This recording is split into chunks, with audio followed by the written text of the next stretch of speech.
Bloomberg Audio Studios. Podcasts, radio, news.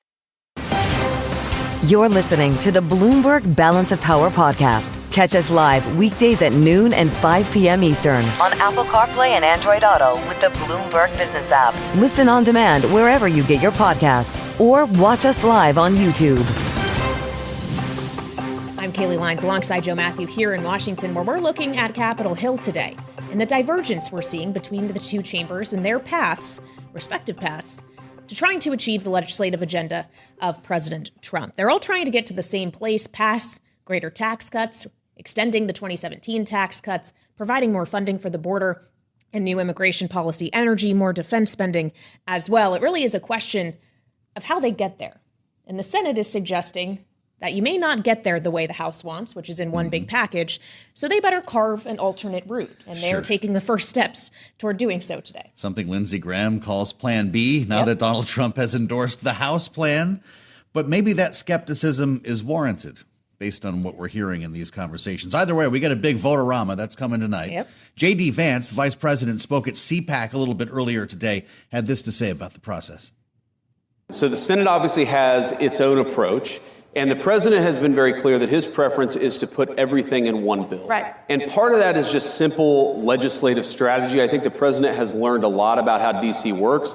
And I actually talked to the president about this yesterday, and he said to me, look, it's very rare that you can get two reconciliation bills done in one Congress, which is why he thinks we've got to do a lot with that one big, beautiful bill, that first reconciliation package that we're going to get through the House and the Senate. Now, if you're with us on a daily basis here on Balance of Power, how many times have you heard this argument on both sides? We're just going to keep doing this, apparently, until the middle of March. That's when we run out of money. Joining us, someone who's been in the middle of negotiations like these, Patrick McHenry, former Republican Congressman who, of course, chaired the House Financial Services Committee and at one time held the Speaker's gavel, if only for a short time. Congressman, good to see you. Welcome back. What do you make of all of this? Can you believe we're still talking about it? And is a Plan B actually going to be necessary? No, a Plan B is always necessary in Washington. But look, the reconciliation process is to get around Senate rules and the need for 60 votes in the Senate to pass legislation. And it's been utilized before. But like you just said, and like Vice President Vance said, it's highly unlikely you get two reconciliation bills out of the same Congress. It's very difficult to achieve that. In fact, it's a very difficult and high hurdle to achieve one. So the president is now opined through his vice president to say he does have a view. Everybody wants President Trump to jump in and define the very particulars of a tactic. He doesn't care about that. He wants to get his policies enacted in whatever form they can be enacted, like any president. Sure. And he is as versed in legislative politics on the procedural pieces as any president, right?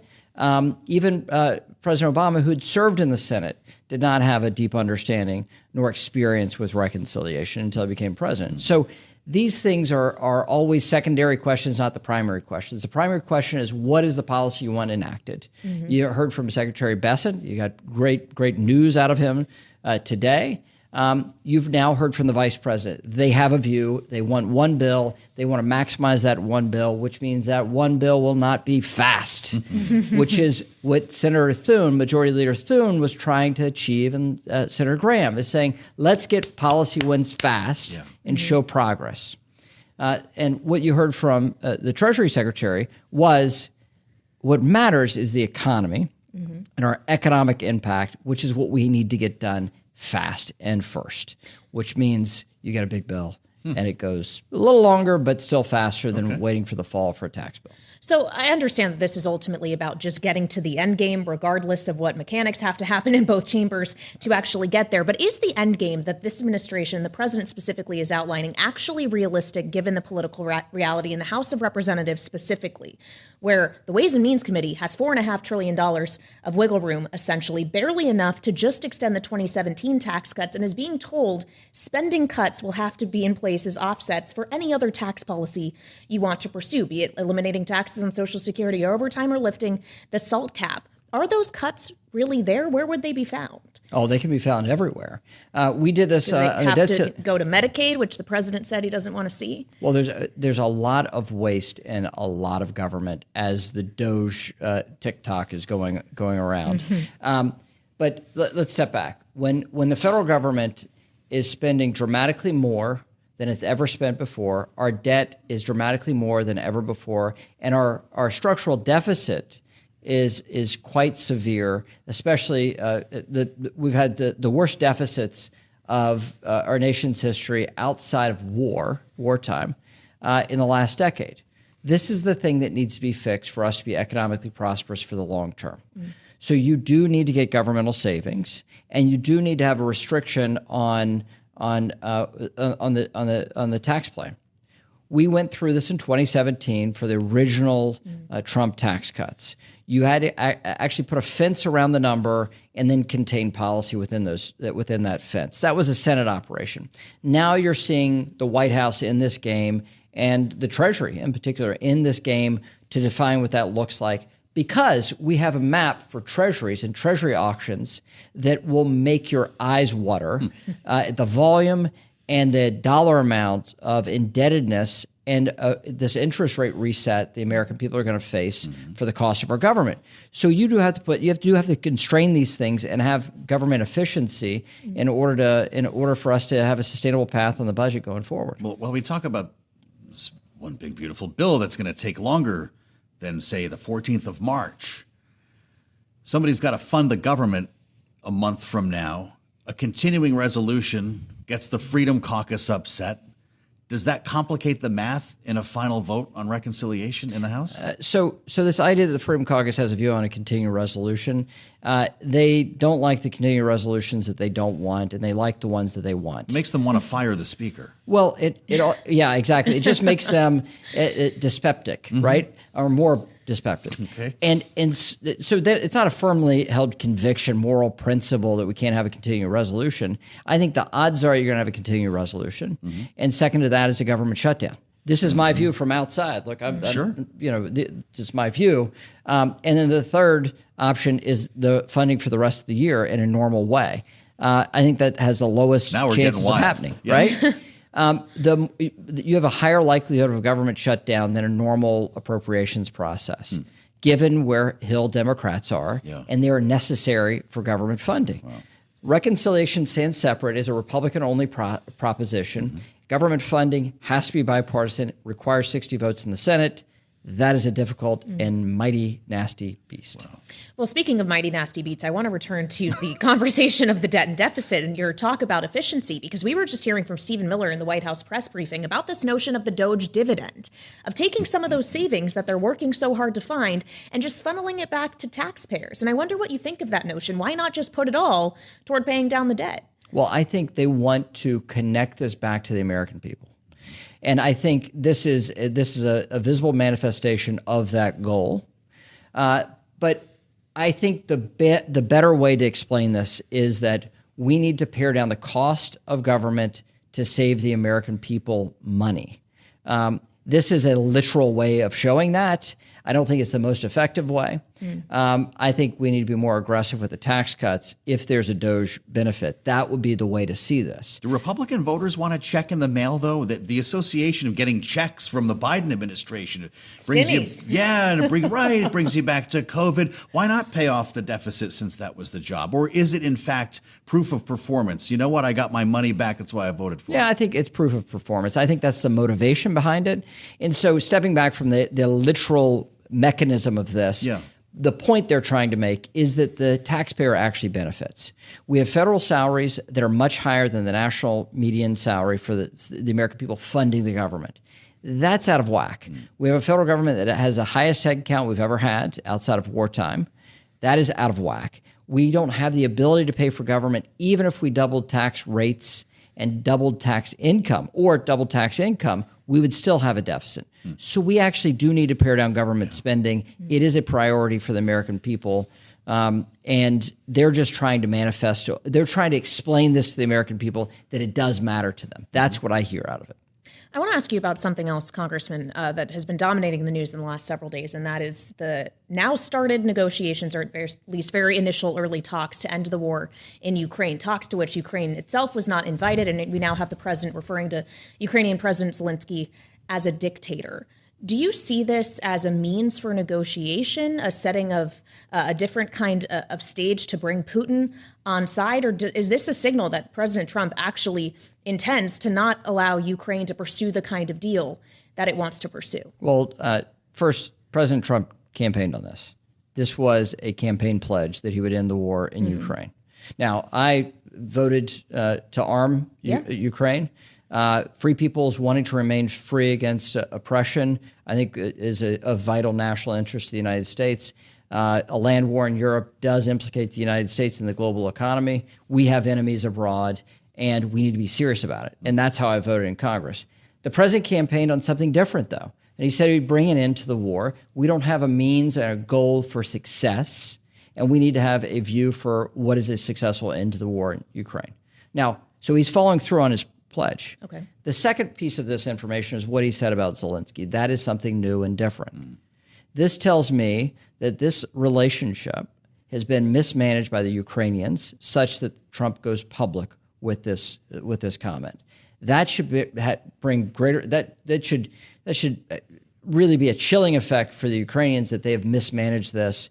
Their principal ally and their principal funder, and the president being in a very bad way and very bad view of President Zelensky. I think that is problematic for the Ukrainian people, and I think it's problematic for a successful end to the war. I suspect we're going to hear about this, maybe everything we've discussed so far, less than 2 weeks when Donald Trump is in front of a joint session of Congress. It's the State of the Union without actually calling him that in his first year back. You've been through a couple of these, and the last few were pretty chippy when you consider the decorum in the room, Marjorie Taylor Greene, Lauren Boebert yelling. Everyone remembers the images. Joe Biden riffing with the Republican conference. What are we in for when Donald Trump makes his return? Does the decorum shift? Are you going to have Democrats yelling at the rostrum? Of course it does. Of course it shifts. This is Fight Club in America. This is Prime Minister's questions now. That's effectively what the State of the Union is like, because the jeering is like that. So what's Trump going to do with that? Oh my gosh, it's 2 weeks from now.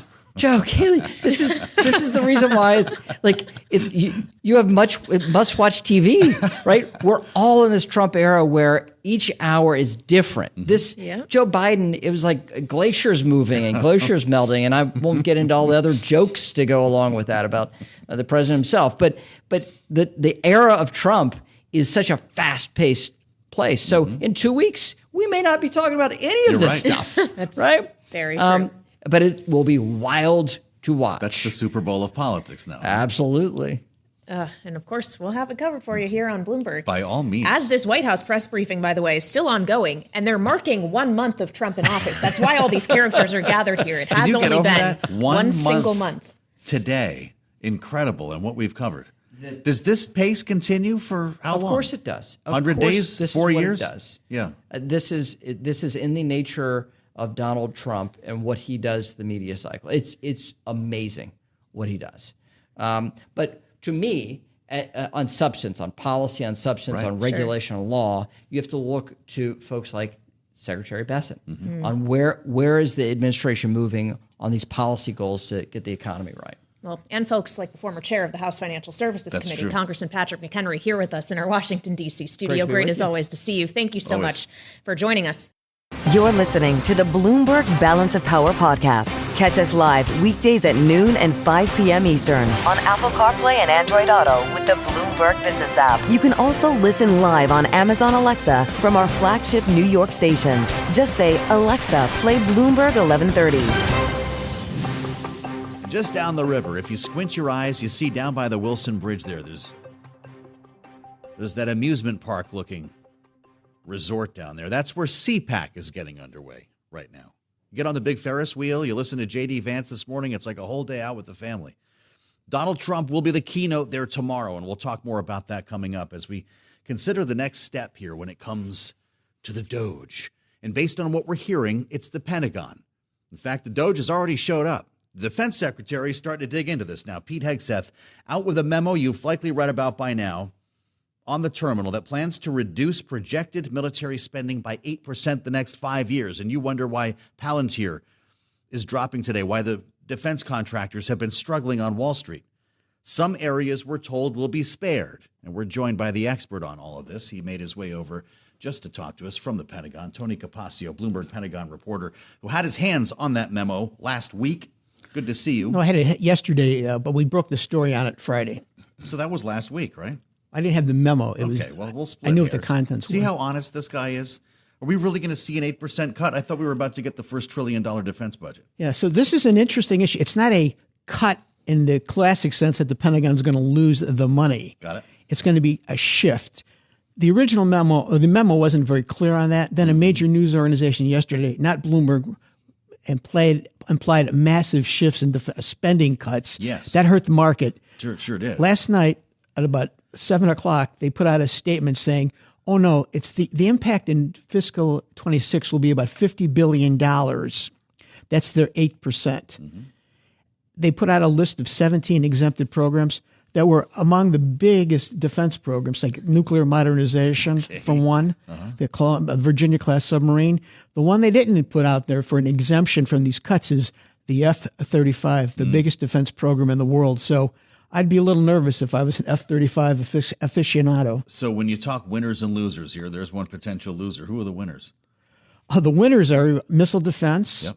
the shipbuilders, seeing a junior enlisted pay raise. Okay. But we're talking, and then there's military construction contracts for Indo-Pacific and some of the other combat commanders. Mm-hmm. And then there's the drone makers, autonomous one-way drones. Those are winners.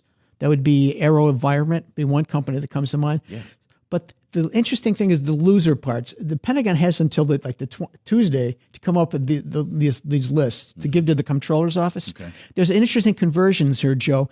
The House Armed Services Committee about a week ago asked the services for lists of their obsolete programs that could be cut, and those lists are due like early next month. So you've got this perfect storm of HASC, which will be leaked right away in terms of the programs. And then you've got this 25 budget drill going on. So it's a perfect convergence of a storm for defense companies. If you're a Lockheed, since you called them out, you're doing a lot of stuff, right? You've got the F-35 program. That could be a problem, but you're also making missiles that the Pentagon's going to buy more from. Does that end up being a wash? I don't think it's an offset, but Lockheed makes the PAC-3 along with Raytheon. They make parts of it. They make the THAAD missile. They're making the long range, the LRASM, the long range anti-ship missile. Mm-hmm.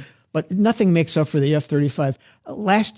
Earlier this year, the Air Force projected that for fiscal 25, they would buy 48 F-35s, and the total bill would be like $13 billion, including $6 billion in procurement for FY25.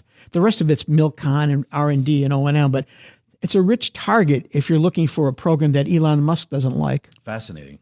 Not just the 8% cuts here, and that's over 5 years. Apparently, we also every year over 8%. We may see a dismissal of generals, of flag officers. What are you hearing about that? This is in the rumant stage, really rumant stage. Okay. I don't have any insight into it, and it's so rumant. I mean, it started with a tweet from some reporter, and it said they're considering firing. Understood. This is one of So this purge that we're seeing in other federal agencies is not landing at the Pentagon well, in the same it's way? landing in terms of probationary employees. Got it. It could be like I heard one figure like 55,000 employees. Yeah. But the night of the generals isn't there yet. Mm-hmm. You know, you can say anything's being considered. You'll never be wrong if you say it's being considered. Well, look, you talk about the bureaucracy. You work in, I believe, what is the biggest office building in the world, correct? Right. That's the Pentagon. With good restaurants, though, too. I'm sure most people don't know about that. But it's a building full of civilian bureaucrats as well, correct?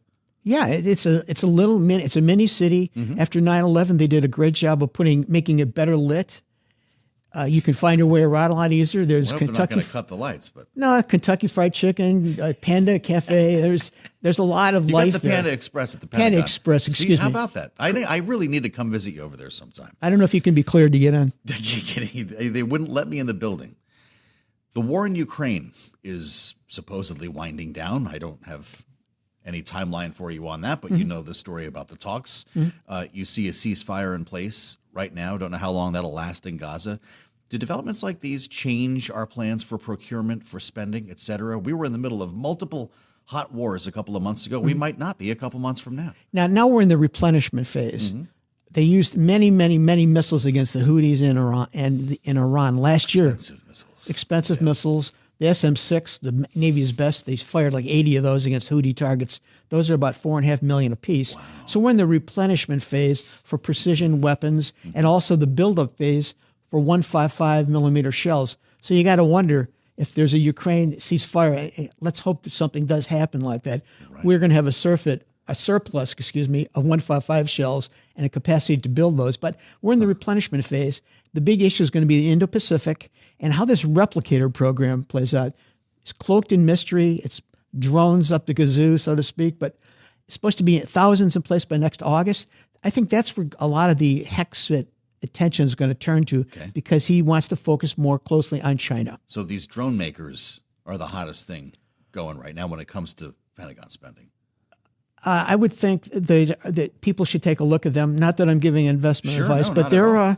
But the replicator program is something that you've identified here. It's going to be a big deal. And then the command and control links for a replicator, underwater drones. I mean, those are areas that they're not on the hit list. So they're kind of on the excluded list. They've got carve-outs here because we need to do some spending in that area to catch up. Right. If you're an old line defense contractor, getting back to this though, if you're a Raytheon, if you're a Lockheed, that replenishment job sounds like pretty lucrative year ahead. It certainly does. A lot of this is made in Alabama, in Troy, Alabama, in those areas. The HIMARS missile, the HIMARS carrier, the THAAD missile, the Patriot, which is split with Raytheon, I want to note.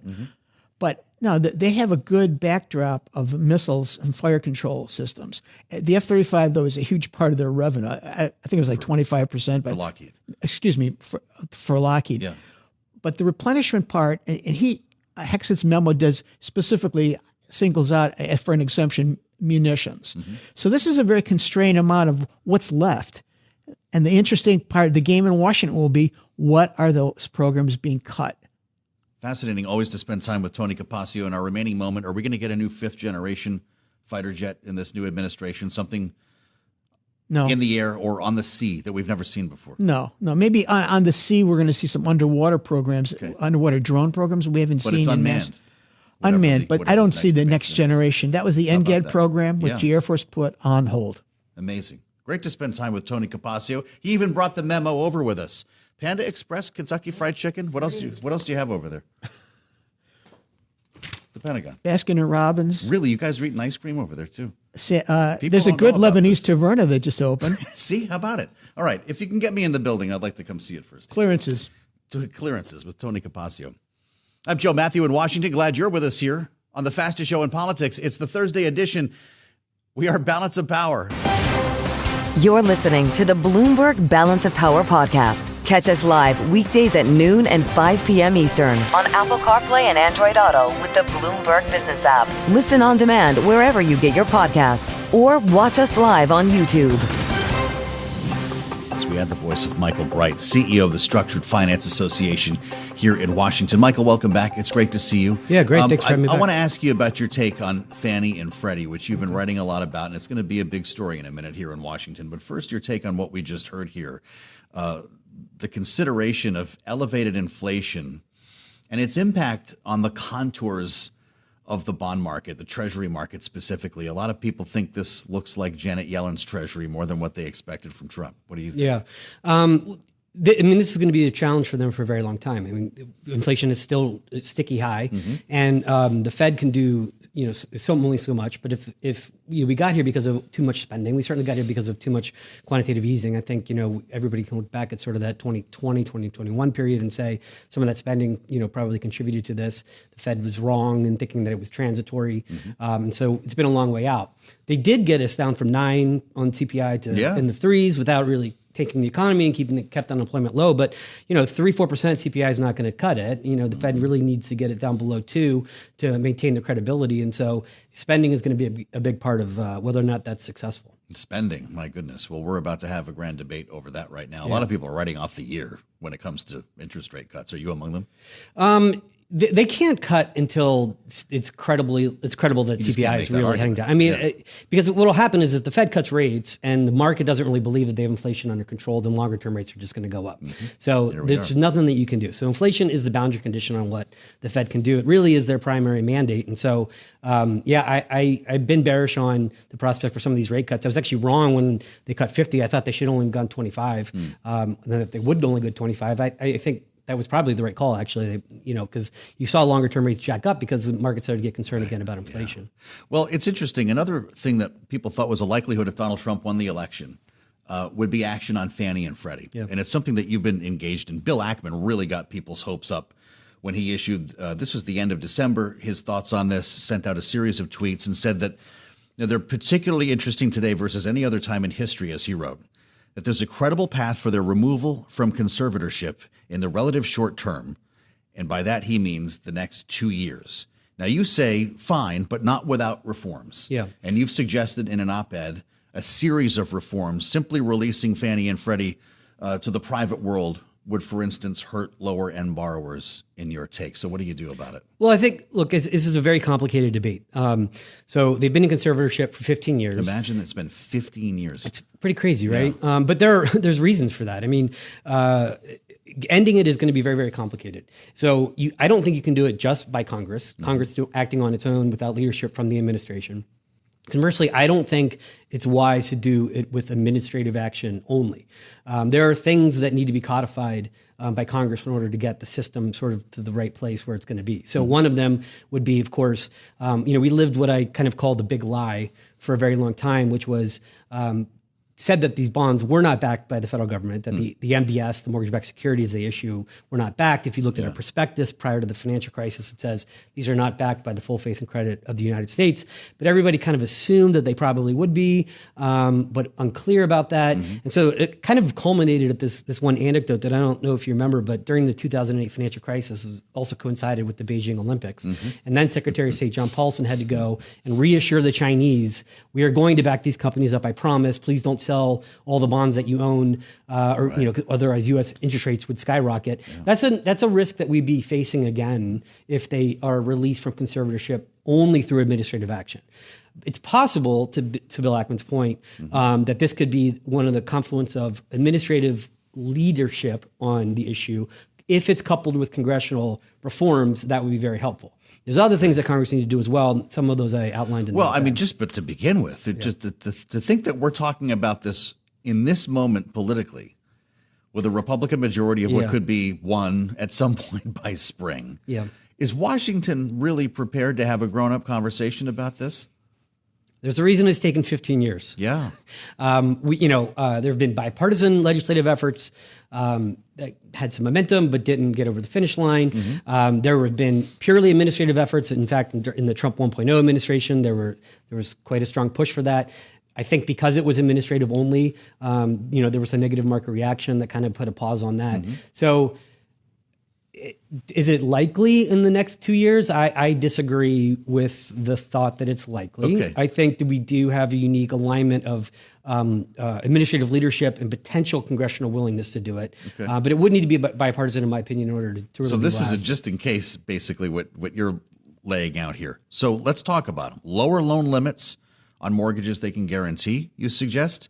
Sensible restrictions on the activities of GSEs. Those two alone would be considered pretty major feats. Yeah, that would be helpful. So one of the premises that I'm coming to this with, and that is important to our market that we represent, which is serving a lot of private borrowers very well. So predominantly the private securitization market is serving borrowers that are above the loan limits that Fannie and Freddie can serve, or sort of super prime jumbo mortgages. And those borrowers are getting rates sometimes even lower than Fannie and Freddie rates. But built into the law right now is that the GSE loan limits have to go up with home price appreciation. There you go. Now, we've seen enormous home price appreciation, and we've seen the loan limits continue to go up along with that. So you've got government-sponsored enterprises backing loans of $1.5 million in a lot of areas. As a lot of people argue, and I would be one of them, that this is actually contributing to the increase in home prices that's causing an affordability crisis. Mm-hmm. So I think that it behooves Congress to, if these guys are going to come out of conservatorship to say, great, but we're going to have them focus more on their core mission as opposed to letting them, juice up home prices at the super upper end of the market. Does any arrangement, if there's a congressional deal, which I think we're assuming here, otherwise none of this is probably going to be considered, some sort of a supervisory, or is there a probationary period following their release? Well, hopefully there'd be a lot of regulation. So you certainly need a strong regulator of them. There's some idea that you could have charter authority to have more of them. So there, some of the bipartisan bills in the past suggested having several, smaller GSEs so that they could be resolved if there was a problem with that sort of taking down the market. And then that leads kind of into the third point, which was you really do need a credible resolution regime for anything if it's a private company. So if you're going to privatize them, again, I have some skepticism on the idea of a private government-sponsored enterprise. It feels a little bit oxymoronic to me. But if you're going to do that and you want the market to believe that these are companies that could go insolvent, then you do need a credible resolution regime that says we could put somebody away while with the market continuing to function. And that really is where I think congressional stamp on the MBS itself that's well behind a bunch of private capital would be important. I'm just glad to talk to somebody who's thought this through on the level that you have here.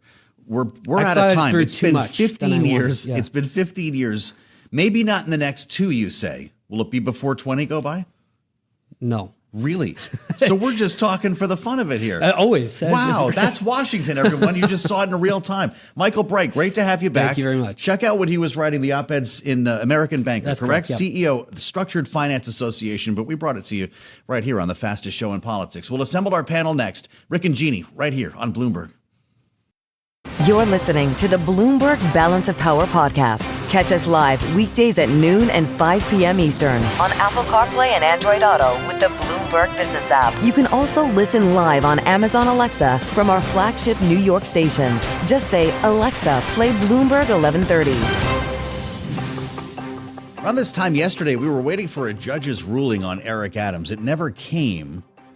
District Judge Dale Ho did not make a decision in what was a 90-minute hearing after he instructed parties to be prepared to discuss why the corruption case against him, Eric Adams that is, should be thrown out or not. So maybe where you left off on this whole story was Kathy Hochul, the governor of New York, considering removing Eric Adams from office. It's unclear whether that is going to happen. It is clear the walls are closing in. This is coming now from New York One, and a fascinating development in this whole saga. Kathy Hochul considering sanctions now against Eric Adams. New York One says the governor's team developing legislation that would need city council and state legislative approval. Details still developing, expected to include legal limits on the mayor's power as executive.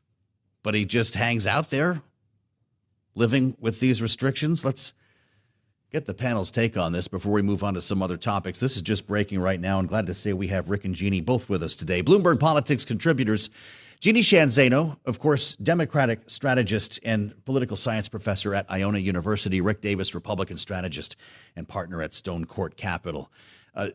Jeannie, does this sound realistic to you? How does Eric Adams continue running the city under sanctions if that's, in fact, Kathy Hochul's choice?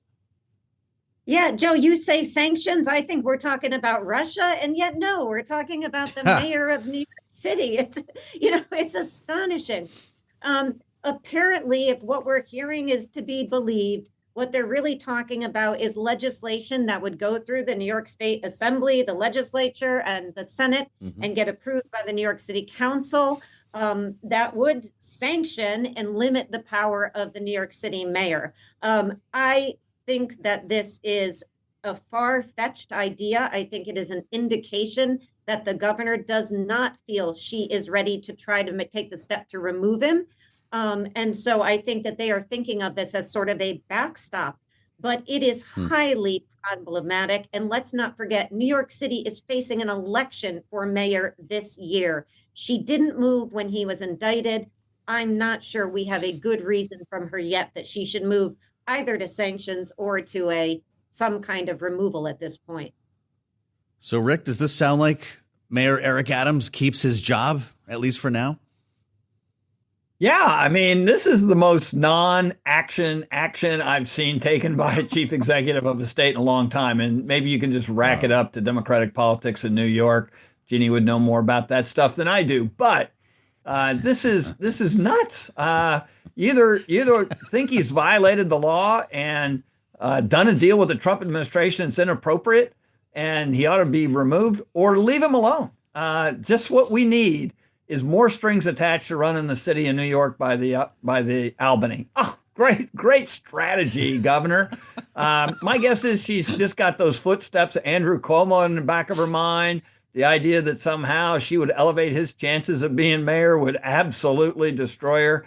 And that's too bad, because instead of doing the right thing, she's got this convoluted mess that she's now going to expose to the voters and people of New York.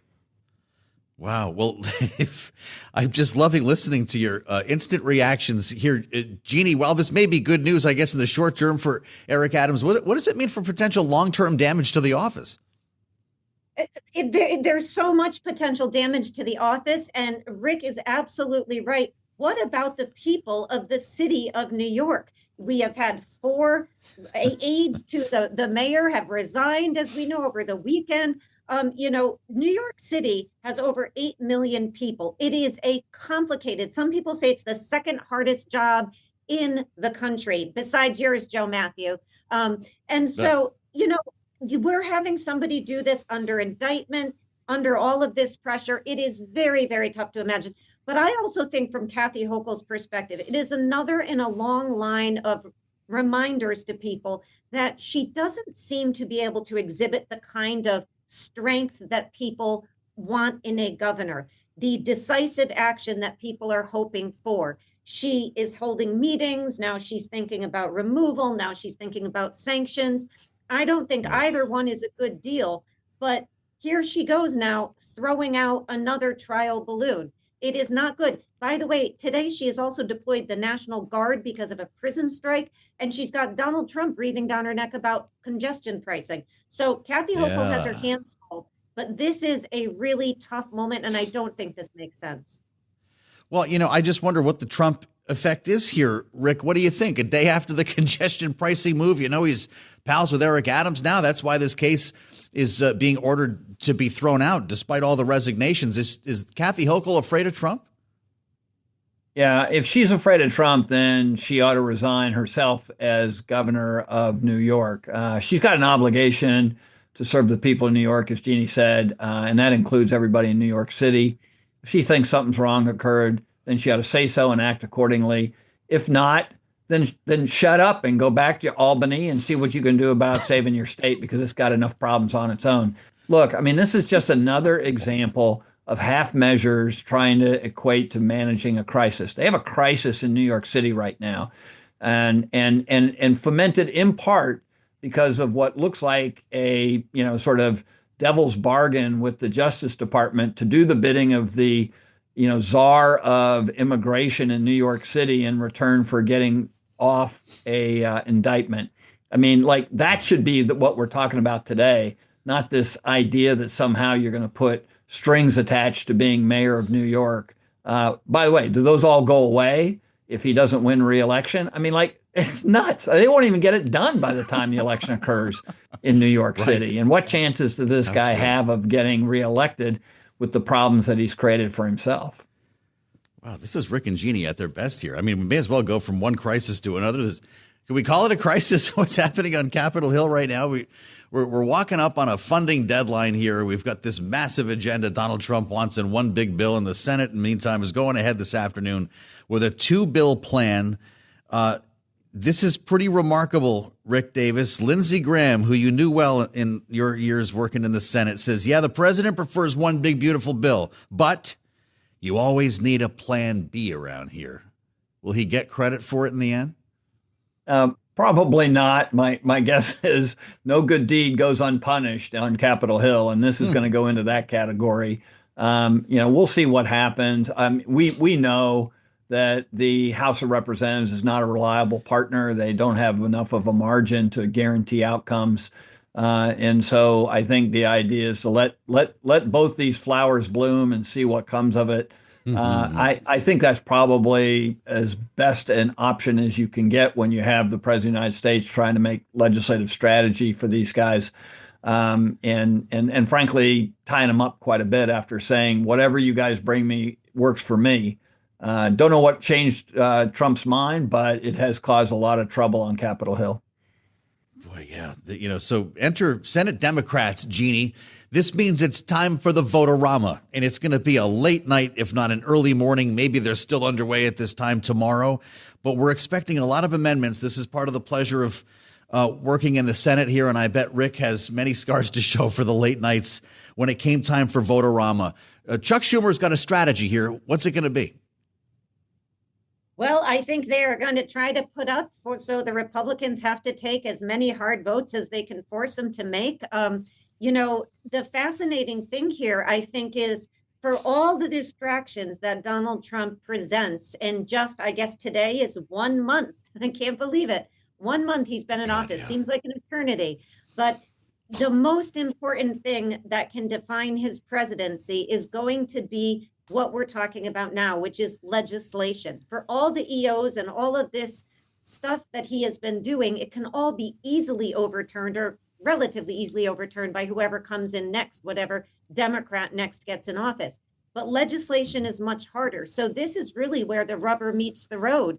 And that's why I think we see the president saying to the House, we want you, and Senate, we want you as this backup. So all of you keep going full steam ahead. The reality is, though, is that it is going to be very tough to get either one of these bills through. And so, of course, the Democrats in the opposition are going to play that up as much as possible. And, Chuck Schumer does have a game plan, but this is all really about the Republicans at this point. Yeah, you wonder what John Thune is in for and how he can control all of this later on. But as I consider the Republican majority leader and his challenges ahead here, Rick, the news about Mitch McConnell today is worth mentioning. Says he's not going to seek the honor of serving in the Senate an 8th time. His current term will be his last. What does this tell us not only about his career, but the makeup of the upper chamber? Yeah, I think it's kind of one of the last tumblers to fall from a Republican Party that was really born out of the 1980s, the Reagan Revolution. And there aren't many of those stormtroopers left, and Mitch McConnell's obviously one of them. Also, the Senate will be losing, one of its master strategists, somebody who, led the Republican caucus for the longest time in history, and was relatively successful in that endeavor. So it'll change the institution, and frankly, it's kind of an interesting dynamic. He's an outspoken critic of Donald Trump's, and yet probably one of the things that will be remembered most is his unwillingness to support a second impeachment, which, killed it in the cradle in the United States Senate. And likely that will define some of his tenure as a senator. So it's a passing of the torch. There's no question the chamber is moving more MAGA in its complexion rather than the traditional GOP. And this will make a big lurch in that direction. That's very well put. Jeannie, what can John Thune learn from Mitch McConnell? How does he channel Mitch McConnell in shepherding through this budget resolution? Yeah, I'm not sure he wants to channel Mitch McConnell at this point. I think what Mitch McConnell's ending shows is that the party has moved away, far away, as Rick was just talking about, from where he was. And, he was elected in 1984. When you talk to freshmen in college today, many of them were born in like 2006, 2007, and it's all too old. But 1984 to them sounds like 1752. So, Mitch McConnell has been there a long time, and the party has, quite frankly, moved on. So, sure, there are things that any of us can learn. But I think, from the Democratic perspective, there is still a lot of animosity towards Mitch McConnell for what he did, for instance, with Merrick Garland. He really, for Republicans and conservatives, shaped the Supreme Court. For Democrats, he ushered in the loss of really critical liberties and rights. So, it is a very mixed legacy, but he did give a very emotional speech on the floor today. That's for certain. Well, we all feel really old now, Jeannie. I mean, really? Van Halen, 1984? Come on, guys. Our signature panel, Rick Davis and Jeannie Shanzano. Thanks for listening to the Balance of Power podcast. Make sure to subscribe if you haven't already at Apple, Spotify, or wherever you get your podcasts. And you can find us live every weekday from Washington, D.C. at noontime Eastern at Bloomberg.com.